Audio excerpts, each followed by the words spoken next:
헤롯 왕과 온 예루살렘이 듣고 소동한지라.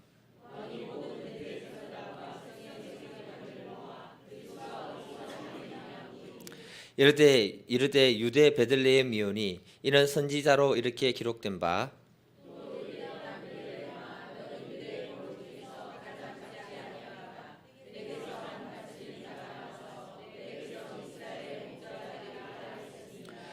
이에 헤롯이 가만히 박사들을 불러 별이 나타난 때를 자세히 묻고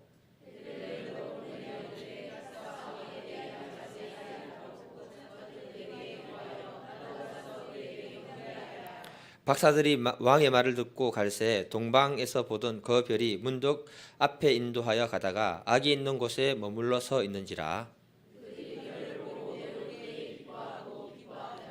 집에 들어가 아기와 그의 어머니 마리아가 함께 있는 것을 보고 엎드려 아기께 경배하고 보배압을 열어 황금과 유향과 몰약을 예물로 드리니라.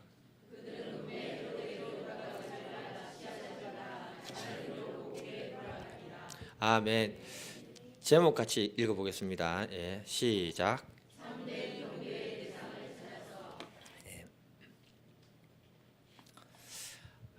수요일하고 또 금요일 하니까 너무 자주 하는 것 같습니다. 거기 세상에 많은 종교가 있고요. 많은 사람들이 자신들만이 섬기는 신들이 다 있습니다. 그래서 세상의 다른 사람들을 보게 되면은 우리들을 볼 때 기독교인들도 자신들처럼 어떤 한 신을 섬기는 그런 존재들인가 보다 이렇게 생각을 가지기 쉽습니다.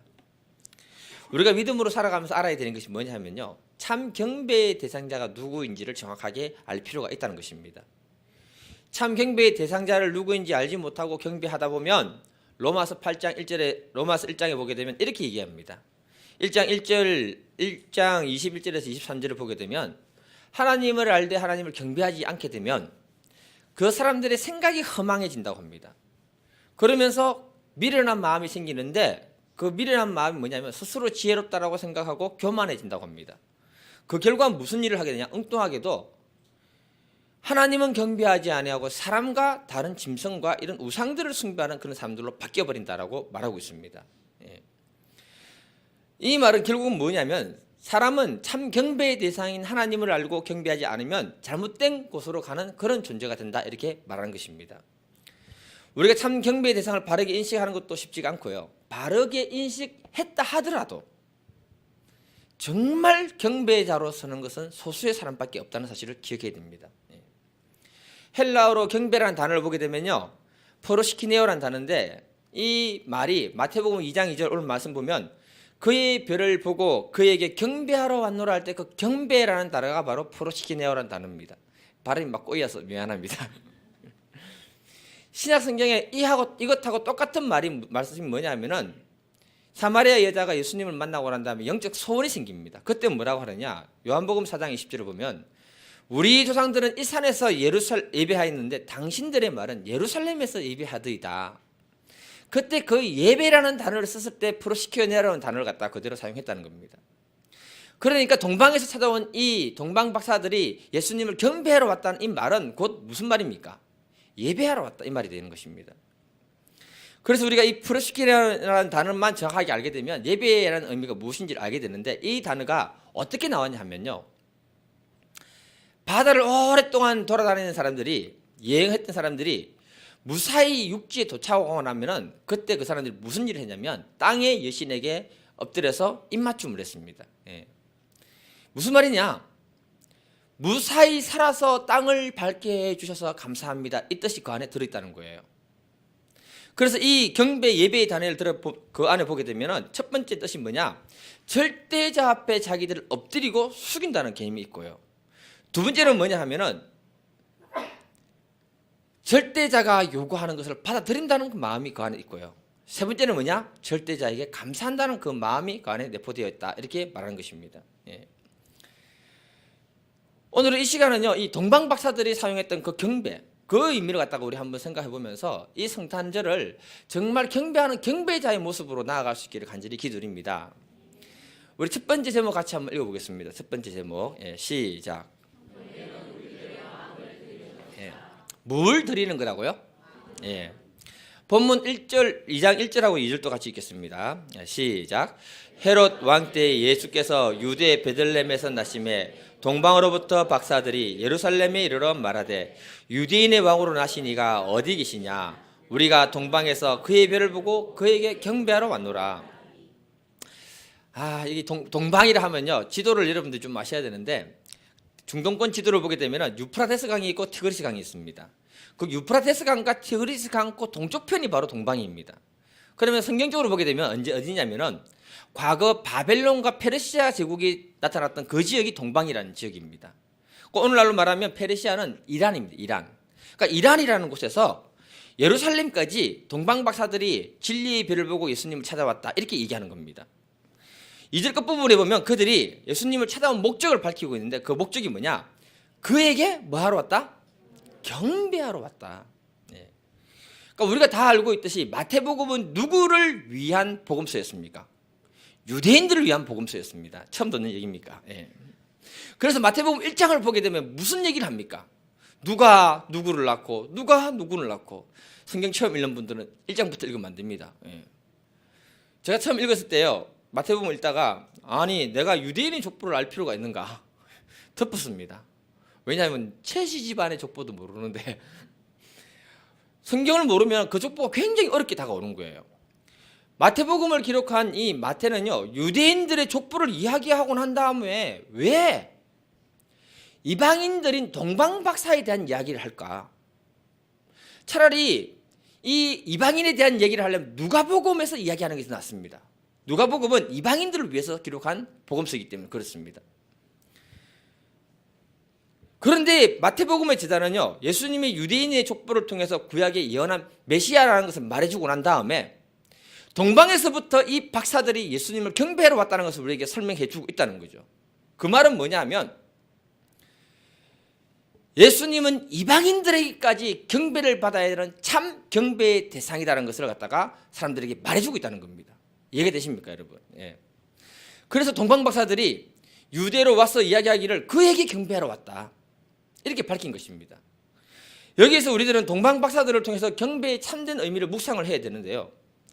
본문에서 말하는 이 동방 박사라는 말은 마고스라는 단어인데요. 이 말은 뭐냐 하면은 그 시대 천문학을 연구하던 점성가들, 박사들을 갖다가 말하는 단어입니다. 그러니까 이 사람들은 오늘날로 따지면은 과학자라는 과학자, 수준이 높은 사람들, 천체를 연구하고 미래를 예견하면서 왕에게 조언을 주는 상류층의 사람이라는 것을 말해주고 있는 것입니다. 이해가 되십니까, 여러분? 이들이 이방인이고요. 잘 생각해 보세요. 이방인이고 메시아와 상관이 있다 없다? 없잖아요.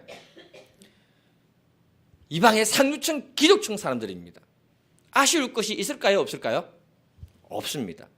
이런 사람들이 예수님을 경배하러 왔다는 사실을 마태가 생각할 때, 기록하면서 생각할 때 너무너무 놀라운 사건이라는 것을 우리에게 말해주고 있는 겁니다. 예. 이 동방박사들은요, 단순하게 별을 연구해가지고 세상적으로 높은 지위를 차지하고 자기 만족을 위해 살아가는 그런 존재가 아니라는 것을 갖다가 이렇게 설명해주고 있는 거예요. 꺼주세요. 예, 꺼주셔도 됩니다. 예. 동방박사들이 단순하게 자기를 위해서 살아가는 존재가 아니라 그 마음의 진리를 알고 싶어하고 진리에 대한 갈망하는 마음이 그들에게 있었다는 것을 우리에게 소개해주고 있는 것입니다. 이런 사람들만이 뭘 할 수 있다? 참된 경배를 하나님께 드릴 수 있다. 이 얘기를 우리에게 말해주고 있는 거예요. 그러니까 다시 말하면요, 우리들의 삶의 목적이 어떻게 해야 된다? 우리들의 삶의 목적이, 삶의 자리와 위치는 다 다르다 할지라도 이 동방박사들이 가졌던 그 마음과 목적을 가질 때 진정한 경배를 하나님께 드리는 믿음의 사람으로 바뀔 수 있다는 걸 말해주고 있는 겁니다. 예. 내가 진리를 알기 전에 어떻게 살았던 그건 중요한 게 아닙니다, 여러분. 진리를 알았다면, 뭘 알았다면? 예. 이제는 그 참 경배의 대상을 내가 안다는 말이잖아요. 그러면 그 경배의 대상자인 예수님을 경배하고자 하는 갈망이 내 안에 불같이 타올라야 한다는 것을 말해주고 있는 겁니다. 단순히 우리의 필요와 우리의 목적을 위해 예수를 찾는 사람들이 아니고 순수하게 주님을 경배하고자 하는 그 어떤 영적인 갈망, 그 갈망이 우리에게 있어야 한다는 것을 이 동방박사들을 통해 우리에게 전달해 주는 거예요. 동방박사들은 예수님께 요구하는 게 있었습니까? 없었습니까? 아무것도 없었습니다. 단지 그들은 진리를 발견하고 싶은 그 마음, 진리 대신 예수님을 만나면 경배하고자 하는 그 갈망과 열정이 그들 안에 있었다는 걸 말해주고 있는 거죠. 그래서 우리는 우리 마음을 온전하게 순수하게 영적 갈망을 가지고 주님께 드려지고 경배 드릴 때 참된 경배가 된다는 걸 말해주는 것입니다. 사람은 있잖아요, 자신이 가장 소중하게 생각하는 곳에 시간과 물질을 투자하는 것 아십니까? 그래서 그 사람이 지금 어디에 시간과 물질을 많이 투자하고 있는가를 보면 그 사람이 소중하게 생각하는 곳이 바로 그곳이다. 그래서 성경이 뭐라고 하느냐? 마태복음 6장 21절을 보면 내 보물이 있는 곳에 뭐가 있다? 마음. 내 보물이 있는 곳에 어디 뭐가 있다? 마음. 예. 이거 굉장히 제가 좋아하는 말씀입니다. 세상 사람들은 돈을 엄청나게 소중하게 생각하잖아요.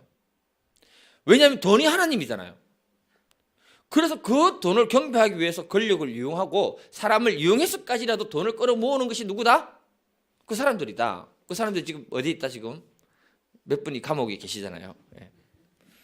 그런데 동방박사들에게 우리가 배워야 되는 게 뭐냐 하면은 세상의 지위와 권력이 중요한 것이 아니라 진리 대신 예수님 자체를 만나는 것에 그 경배하는데 그것이 목적을 두고 그들이 따라왔다는 걸 말해주고 있는 겁니다. 이걸 말로 한 것이 아니고요, 실천으로 옮겼다는 거예요. 정말 어려운 게 뭐냐면은 말은 할 수 있습니다, 여러분. 그러나 내 삶을 내어 드리는 헌신은 쉽지 않다. 예. 실제 자신들의 모든 삶을 내려놓고요, 어디로 가야 하는지 방향을 알았습니까? 몰랐습니까? 모르고 별만 보고 따라가잖아요. 이게 엄청나게 힘듭니다. 방향을 아는 것하고 모르는 것 차이 굉장합니다. 시간이 얼마나 걸리는지도 모르고 막연한 길을 떠났다는 겁니다. 이건 그들 안에 메시아를 경배하고자 하는 갈망과 영적 소원이 없으면 가능하다, 불가능하다? 불가능하다. 예. 우리가 차를 운전해서 갈 때요, 처음 가는 길은 가깝게 느껴집니까? 멀리 느껴집니까? 멀리 느끼시는 이유가 뭡니까? 목적지가 어딘지 몰라서. 이해되십니까, 여러분? 예. 그런 길을 이 사람들이 떠났다는 거예요. 히브리서 11장 8절을 보게 되면 믿음으로 아브라함은 부르심을 받았을 때에 순종하여 장래의 유업으로 받을 땅에 나아갈새 갈 바를 알지 못하고 나아갔다. 하나님이 아브라함을 부르시고 약속한 땅으로 가라 했을 때 아브라함은 어디로 가야 하는지도 모르고 갈 바를 모르고 쫓아갔다, 이렇게 말합니다. 방향을 모르고 목적지를 모르고 가는 것만큼 힘든 일은 없습니다, 여러분. 아브라함이 그런 길을 어떻게 떠날 수 있었을까? 제가 생각할 때 이렇습니다. 아브라함은 하나님이 허락한 그 축복에 대한 갈망이 굉장히 강했다. 그것 때문에 하나님이 가라 했기 때문에 본토 친척 아버지 집을 떠나서 그 길을 갈 수 있었다, 이렇게 생각합니다. 갈망이 없다면요, 아는 사람이 하나도 없는 그 미지의 땅으로 갈 수 있느냐? 불가능합니다. 아브라함 마음에는 그 하나님이 허락한 그 축복을 반드시 자기 것으로 소유하겠다는 그 갈망이 있었기 때문에 그것 때문에 갈 바를 알지 못하고 떠났던 거예요. 그래서 우리들에게 필요한 것이 뭐냐 하면요, 진리에 대한 갈망과 열망, 예수를 경배하고자 하는 그 갈망을 가지고 주님의 몸된 교회로 나올 때 그 사람이 진정한 경배자가 된다는 것을 우리에게 말해주고 있는 겁니다. 제가 신앙생활을 하면서 굉장히 어려움을 많이 겪었었는데요, 대학교 1학년 때부터 결혼하기까지 약 10년 이상 정도 이렇게 어려움이 많이 있었습니다. 제가 대학생 때 신앙생활을 한다는 거는요, 지금 우리 학생들 신앙생활은 뭐 호구죠, 호구. 학생들이 없어서 감사합니다. 그때는 우리는 사명이라는 짐이 있었습니다. 방학 때만 되면 전국을 돌아다녀야 되는 사명의 짐이 있었습니다. 그때마다 도망가고 싶고 포기하고 싶은 때가 얼마나 많은지 모릅니다. 그 상도 집사님은 또 짐도 엄청 많이 지어줬잖아요. 제가 학생 회장이라고. 그런데 제가 포기하지 못한 이유가 뭔지 아십니까, 여러분? 나는 우리 불신 부모님처럼 살지 않겠다는 마음의 각오가 있었습니다. 불신자인 부모님을 통해서 많은 고통을 받았기 때문에 제가 주는 그 저주가 나를 사로잡고 있었기 때문에 그것으로부터 벗어나야겠다는 갈망과 목표가 있었습니다. 그래서 신앙을 포기할 수 없었던 겁니다. 지금 와서 보니까요, 탁월한 선택을 했다. 무슨 선택을 했다? 탁월한 선택. 예. 멋진 아내도 없고. 아멘. 예, 감사합니다. 예. 가진 것도 없고 능력도 없지만 하늘 아버지가 나의 아버지가 되어주실 거예요. 또한 나와 함께 해주신다는 거죠. 그래서 저는 주님을 경배하는 사람이 되었습니다. 주님이 우리들에게 성탄절을 허락하시고 동방박사를 소개하는 이유는 우리들 안에 순수하게 예수님을 경배하는 그런 경배자로 바뀌어질 것을 요구하고 있다는 것입니다. 우리의 마음에 다시 이런 마음들이 회복되어지기를 간절히 기도드립니다. 성탄절의 의미가 점점 희석되어지고 그 의미가 사라져가고 있습니다. 앙겔루스라는 학자가요, 어떤 학자가 무슨 말을 했냐면은 그리스도께서 베들레헴에 태어나심을 2000번 이상 기념했다고 하더라도 그리스도께서 지금 내 마음에 임재하지 않으면 그 영혼은 아직 버림받은 상태다. 무슨 말입니까, 여러분? 성탄절 행사를 2017번 했다 할지라도 내 마음에 예수를 경배하고자 하는 그 마음이 없고 예수가 내 마음에 성주신에서 있지 아니하면 그 영혼은 이미 죽어 있다. 여러분, 죽은 영혼은 하나님을 제대로 경배할 수 있습니까, 없습니까? 없지요. 예. 영혼이 죽어 있으면 예수님을 참되게 경배할 수 없는 겁니다. 동방박사들이 메시아를 경배하기를 얼마나 원했는지를 잘 표현하는 말씀이 뭐냐? 11절입니다, 여러분. 11절을 같이 한번 읽어보겠습니다. 시작. 집에 들어가 11절 시작.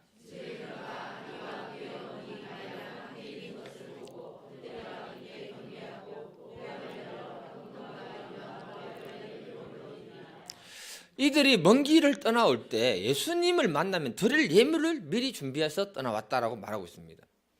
여러분, 이게 그 사람들의 그 마음이 혹시 느끼십니까?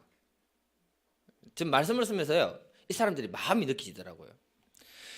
그들이 가야 할 길도 어딘지도 모르고 목적지도 어딘지도 모르고 누구를 만날지도 모르는 상황입니다. 그럼에도 불구하고 그들이 만나는 분은 메시아라는 사실을 알고 그에게 경배하기 위해서 예물을 미리 준비해서 갔다는 거예요. 조금 전에 제가 말씀을 드렸죠. 마태복음 6장 21절에 내 보물이 있는 곳에 뭐가 있다? 마음. 예. 이들이 떠날 때 오직 뭐다? 예수를 경배하고자 하는 마음으로 예물을 준비해서 떠났다는 거예요. 굉장합니다. 그 예물이 그 예수에 대한 마음을 증거물로 주어진 겁니다. 황금, 유약, 몰약, 이거는 굉장히 귀한 예물이잖아요. 이런 것을 다른 사람에게 선물로, 귀한 것을 선물로 준다는 것은 그 사람에 대해서 어떻게 생각한다는 것입니까? 굉장히 귀하게 생각한다, 이 말이잖아요. 그래서 저는 예수님이 이들이 준 그 예물을 받은 것이 아니고 뭘 받았다? 마음을 받았다. 그래서 경배는 내가 예수님께 마음을 드리는 것이다. 성경을 볼 때 어느 누구도 예수님이 태어났을 때 예물을 가지고 온 사람 있습니까, 여러분? 찾아보세요. 누가복음에 보면 천사들이 들판에 있는 목동들에게 메시아 탄생 소식을 알려드렸습니다. 그들이 와서 예물 드렸다는 말이 있습니까? 메시아를 맞이하기 위해서 그들은 아무런 준비가 되어 있지 않는 상태에서 왔다는 거예요. 그런데 동방박사들은 마음으로 이미 예비하고 주님을 만난 그것이 참된 경배라는 것을 우리에게 말해주고 있는 것입니다. 저는요, 우리 여기 계신 모든 분들이 정말 동방박사의 심정으로 주님 앞에 자리에 간다면 그 사람들이 정말 주님을 사랑하는 경배자가 되는 줄 저는 믿습니다. 두 번째, 우리 소제목 같이 한번 읽어보겠습니다. 시작. 오늘 본문을 보면 세 부류의 사람들이 등장합니다. 동방박사들은요, 예수님 등장에 기뻐하면서 경배하는 사람이 되어 있고요, 예수님 등장에 당황하고 소란을 피우는 헤롯과 그 무리들이 있고요, 이런들 어떠리 저런들 어떠리 하면서 무관심하게 살아가는 그 시대 그 백성들과 종교 지도자를 우리에게 소개해주고 있습니다. 이 세 부류는 오늘날도 저는 마찬가지라고 생각합니다. 내가 참 경배자의 모습으로 주님 앞에 서지 않으면, 이 경배자가 되지 않으면 나머지 부류에 속하는 사람들로 바뀔 수 있다는 것입니다. 저는 이 차이를 어떻게 생각하느냐면 진리에 대해서 관심이 있는가 없는가, 그 차이라고 생각합니다. 우리가 진리에 대한 영적인 소원과 갈망이 있으면 하나님은 반드시 우리를 인도하십니까, 안 하십니까? 인도하십니다. 예. 어떤 분이 쓴 책 제목처럼 목적이 이끄는 삶. 우리가 진리를 갈망하는 그 마음이 있으면 하나님은 반드시 그 사람을 인도해서 도와주시는 거예요. 우리 교회에 김인환 성도님이 오셨잖아요. 처음 오셨을 때 우리 교회 예배를 바로 드리러 오시더라고요. 같이 식사하고 어떻게 우리 교회에 오셨는지 제가 꼬치꼬치 물었습니다. 예. 제가 그렇게 합니다 항상. 예. 누가 소개해 줬는지 물으니까 뭐라고 하시냐면은 경주에 아무 연구가 없대요. 근데 경주에서 살고 싶고 경주에서 신앙생활 하고 싶다고 이렇게 얘기하시더라고요. 그러면서 자기가 여기 교회 저기 교회 다 돌아다녀 봤대요. 경주에. 그런데 아무리 돌아다녀 봐도 마음에 드는 교회가 없더랍니다. 그래서 하나님께 기도를 하기를 하나님 정말 내 마음에 드는 교회를 하나 이렇게 발견하게 해주셨어서 그 기도하고 잠을 잤는데 꿈에서 우리 교회를 딱 보여주신 거예요. 환경을 이렇게. 아이고 놀라지시지 않네. 다 뭐 항상 뭐 그런 분들만 계시는가 보네. 예. 예. 아 근데 제가 성령의 은사 뭐 음성 이런 거 얘기해드려도 아무도 안 놀라시더라고요. 다 그냥 막 이제 다 듣고 하시니까 그런 것 같아요. 예. 그 환경을 딱 보여줬는데 그리고 무슨 단어가 딱 생각나냐면 선교라는 단어가 딱 생각나더래요. 그래서 선교를 쳤는데 경주 선교교회가 딱 나온 거예요. 그래서 우리 교회는 어떤 교회인가 싶어서 예배를 드리러 왔대요. 와서 딱 보니까 앞에 논이 펼쳐져 있고 저기 무슨 공사하고 있는 것이 보이고 하는데 꿈에서 본 것하고 똑같은 장소를 보여주셨다는 거예요. 아멘 하이소. 저는 죄송합니다. 억지로 시켜가지고 저는 무슨 생각을 가지느냐, 이분이 간절한 마음으로 주님의 교회를 찾고 자기가 신앙생활을 하고 싶은 곳을 찾았기 때문에 하나님이 그분을 인도해 주셨다고 저는 생각합니다. 여러분 진리의 길은요 내가 스스로 찾고 내가 찾아가는 길이 아닙니다. 진리의 길은 반드시 누군가 인도하는 인도자가 있어야 하는 것을 말하는 것입니다. 인도자가 없으면요 진리의 길은요 바로 갈 수 없습니다. 에베소서 2장 2절을 보게 되면 예수 믿기 전에 우리 전부는요 세상 풍조를 따라가는 사람들이었다 이렇게 얘기합니다. 세상 풍조는 세상 풍속을 얘기하는 것이고 세상 문화를 얘기하는 것입니다. 여러분 세상의 문화를 쫓아가면 진리를 따라갈 수 있을까요 없을까요? 세상 문화를 따라가서 진리로 갔다는 사람은 아무도 없습니다. 여러분 반드시 그 뒤에는 공중 권세 잡은 악한 마귀가 그 뒤에 있는 것입니다. 그래서 진리의 길은요 인도자가 없으면 갈 수가 없는 겁니다. 우리가 이 세상에서 믿음 생활할 때 감사해야 되는 게 뭐냐, 성령 하나님이 우리를 인도해 주시고요 예수님이 우리의 인도자라는 사실을 갖다가 마음 깊이 받아들일 수 있기를 간절히 기도드립니다. 그래서 예수님이 뭐라고 했느냐, 요한복음 14장 6절을 보면 내가 곧 길이고 진리고 생명인데 나로 말미암지 않고는 아버지께로 갈 자가 없다. 예수님이 진리의 길을 인도하는 인도자라고 이렇게 분명하게 선포하고 있는 것입니다. 오늘 이전에 동방박사들이 말하기를 동방에서 지금까지 별을 보고 예루살렘까지 왔다고 말합니다. 이 시간에요 사람들이 말하기 약 1년에서 1년 반이라고 합니다. 여러분 1년 내에서 별을 보려면 낮에 봅니까 밤에 봐야 됩니까? 여러분 중동권이 밤에 춥습니까 따뜻합니까? 대충 답은 아시죠? 네. 추운데 밤에 별 보고 따라왔다는 거예요. 참, 예. 저는요 이 사람들이 정말 대단한 사람이라고 생각합니다. 중요한 건 뭐냐, 그들이 진리의 별이 자기들을 인도해 주었기 때문에 따라왔다는 거예요. 그러면 우리는 진리의 별을 아는 사람입니까 모르는 사람입니까? 아는 사람이죠. 그래서 우리는 이 시대에 뭐가 되어야 된다? 진리의 진리의 별이 되어서 인도해주는 인도자가 되어줘야 되는 거예요. 우리는 하나님의 마지막 순간까지 진리를 찾고 있는 사람들에게 우리가 가이드 역할을 해줘야 됩니다. 12월이 되면 많은 사람들이 방황을 많이 합니다. 술집이요 제일 잘 될 때가 12월 달입니다. 예.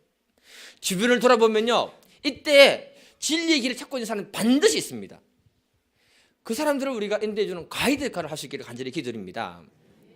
제가 이번에 이제 우리 교회 명부 정리를 좀 이렇게 하면서요 좀 잠시 쉬고 계시는 분들에게 연락을 한번 쭉 해봤거든요. 누가 웃고 계시는 분이 있네. 해버릴까요? 예. 이제 다시 이렇게 연락이 오시더라고요. 어떤 분들은요. 이게 좀 쉬었다가 교회 올라오면 부끄러워서 못 오는 거 아시죠? 마귀가 부끄럽게 만듭니다. 교회는 어떤 사람이 잘 온다? 뻔뻔한 사람. 네. 얼굴이 두꺼워야 돼요. 어느 이 자리에 나오는 뻔뻔해야죠. 네. 그래서 못 나오고 있는 분들이 연락해 주는 거 좋아하시더라고요. 이런 사람들을 또 우리가 인도하는 진리의 길 인도하는 가이드 역할을 우리가 해야 된다는 거죠. 그런데 예루살렘에 왔을 때 갑자기 진리의 별이 사라졌습니다. 여러분. 이때 동방박사들이 너무너무 당황해가지고 예루살렘 사람들에게 왕으로 나신 아기가 어디 있냐고 수소문하면서 찾아다녔거든요. 저는 이 사건을 이렇게 해석합니다. 세상에 많은 사람들은 진리를 찾고 있었습니까? 없었습니까? 없었죠. 진리에 대해서 관심이 있었습니까? 없었습니까? 없었습니다. 그 시대 수많은 종교 지도자들조차도 진리에 대해서 관심이 있었다 없었다? 없었습니다.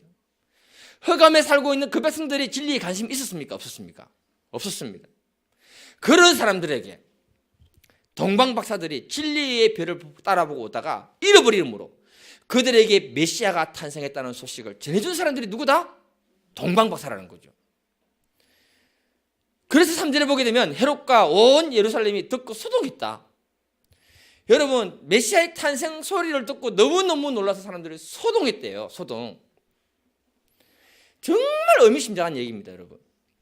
진리의 별을 잃어버린 동방박사들의 입장에서 진리의 별을 잃어버렸기 때문에 당황한 그 사건과 예루살렘의 나머지 사람들은 갑자기 메시아가 탄생했다는 그 소식을 듣고 당황하는 그 사건은 똑같이 당황하는 것이지만 본질도 다르고 내용도 다르다. 이해가 되십니까, 여러분? 이 사건은요, 마지막 주님 오실 때 이렇게 될 것입니다. 마지막 때에 진리에 관심이 없이 사는 사람들에게 갑자기 메시아가 이 땅에 왔다는 소식을 전하게 될 것입니다. 그때 사람들은요, 소동하고 당황하게 된다는 것을 메시지로 주고 있는 거예요. 여러분, 교회들이 매년마다 비싼 돈 들여가면서 성탄 추리를 만드는 이유가 어디 있을까요?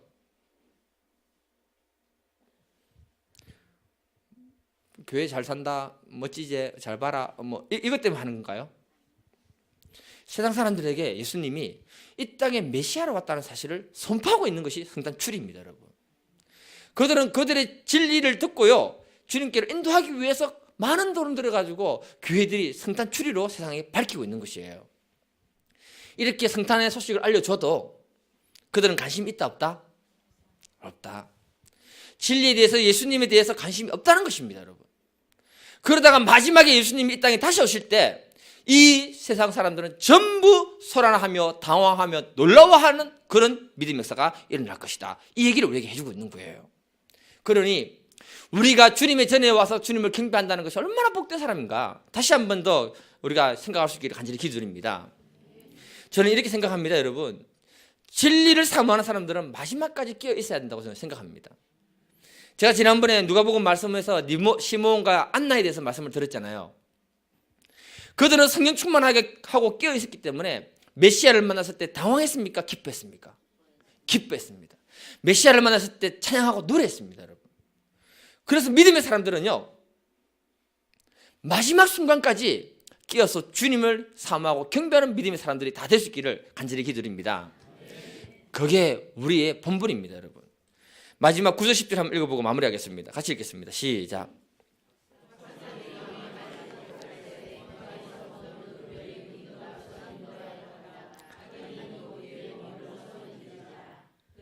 별을 보고 매우 크게 기뻐하더라.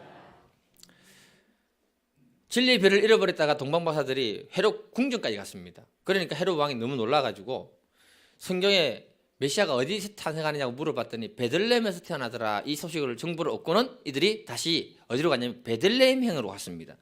예루살렘에서 베들레헴은 가깝습니다, 여러분. 한 5km 정도 됩니다. 예. 가는데 베들레헴에 도착하니까 진리의 별이 다시 나타나가지고 아기 예수 위에 비춰주는데 그 진리의 별을 봤을 때 너무 기뻐하고 기뻐했다, 이렇게 얘기합니다. 이 잃어버린 진리의 별을 다시 발견했을 때 그 기쁨, 이거 표현할 방법이 없어서 전에 한번 얘기했는데 또 한 번 더 해드릴게요. 이해를 돕기 위해서. 제가 성도님들하고 같이 여행을 같이 하다 보니까 재미있는 사건들을 많이 만나거든요. 그중에 우리 터키 한번 갔다 왔잖아요. 다 아는 얘기는 한 번 더 해드리겠습니다. 예, 모르는 분들을 위해서. 터키 여행 마지막 날이었거든요. 마지막 날, 다음날 비행기 타고 한국으로 돌아옵니다. 마지막 날에 한 분을 잃어버린 거예요. 그분을 잃어버린지 저는 몰랐습니다.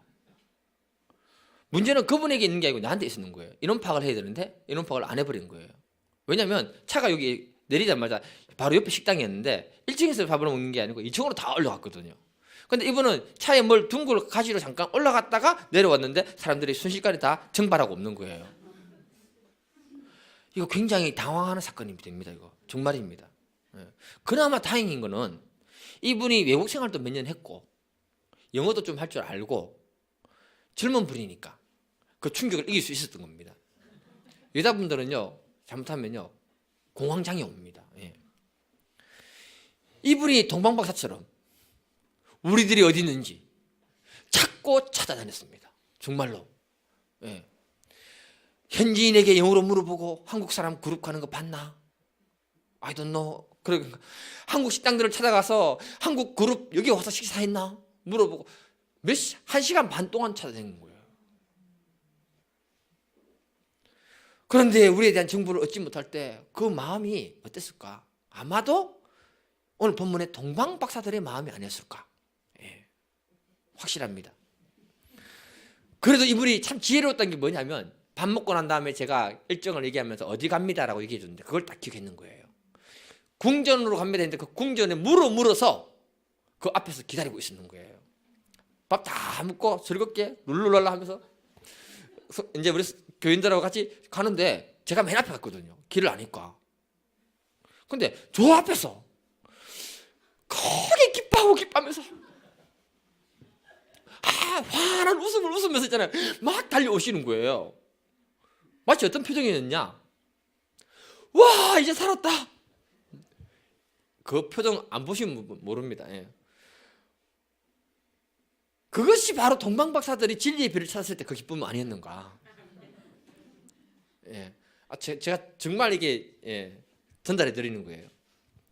아마도 그 기쁨은 오직 한 분만 기억할 겁니다. 그분만. 근데 그때까지도 제가 상황이 파악이 안 된 거예요. 잃어버렸다 생각을 못 했으니까. 아니 내가 제일 앞에 있는데 왜 저쪽에서 오지? 그러니까 우리가 인생을 살아가면서 돈을 잃어버릴 수 있고요. 사람도 잃어버릴 수 있고요. 자기 명예도 잃어버릴 수 있습니다. 그보다 더 큰 거는 건강을 잃어버리는 거라고 얘기하고 있잖아요. 그런데 믿음의 사람들에게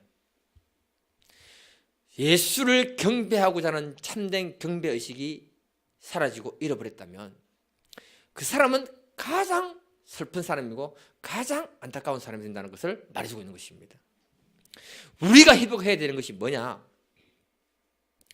다시 예수를 경배하고자 하는 그 순수한 마음이 회복이 되어야 하는 것을 갖다가 말하고 있는 것입니다. 지금 세상은 너무 정신이 없습니다. 일주일이 금방 지나가고요. 한 달이 어떻게 지나가는지 모르고요. 1년이 어떻게 지나가는지 모릅니다. 이러한 때에 우리의 마음과 생각을 세상의 다른 곳에 빼앗겼다면 이 성탄절을 계기로 해서 참된 경배의 대상인 우리 예수님의 마음을 드려지는 그런 참된 경배의 대상자들로 다 세움받을 수 있기를 간절히 기도드립니다. 그러기 위해서 우리는 기도해야 되고요. 그러기 위해서 우리가 성탄절을 맞이할 수 있기를 간절히 기도드립니다. 오늘 이 시간 우리 기도할 때 정말 주님 내 마음에 예수를 순수하게 경배하고자 하는 그 마음을 잃어버리지 않았는지 한번 생각해 보시고 잃어버렸다면 오늘 이 밤에 다시 한 번 더 예수님을 경배하고자 하는 그 경배의 마음이 회복되어지는 밤이 될 수 있기를 간절히 기도드립니다.